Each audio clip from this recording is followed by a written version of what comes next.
নেটফি mobile app টিউটোরিয়ালে আপনাকে স্বাগতম।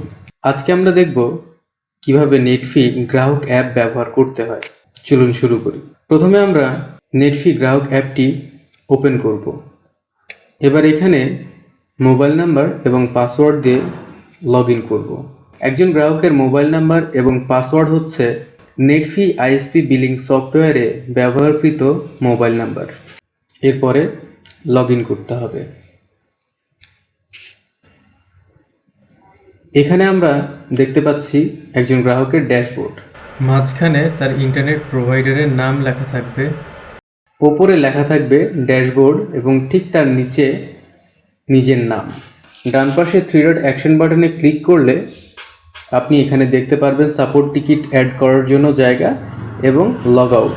এখান থেকে দেখা যাবে একজন গ্রাহকের মাসিক ফি, কত টাকা বকেয়া আছে এবং বিল ডেটের শেষ তারিখ। ডান পাশে একজন গ্রাহক প্যাকেজ পরিবর্তনের জন্য আবেদন করতে পারে এবং তার বিল পরিশোধ করতে পারে,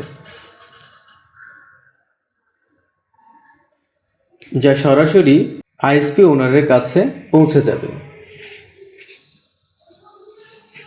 এরপরে নিচে আমরা দেখতে পাচ্ছি প্যাকেজ লিস্ট, তারপরে সাপোর্ট টিকিট। এখান থেকে সাপোর্ট টিকিট অ্যাড করলে আইএসপি ওনারের কাছে সাপোর্ট টিকিটটি চলে যাবে। এরপরে দেখতে পাচ্ছি পেমেন্ট হিস্ট্রি। এখান থেকে একজন গ্রাহক কত টাকা পে করেছে তার হিস্ট্রি দেখা যাবে।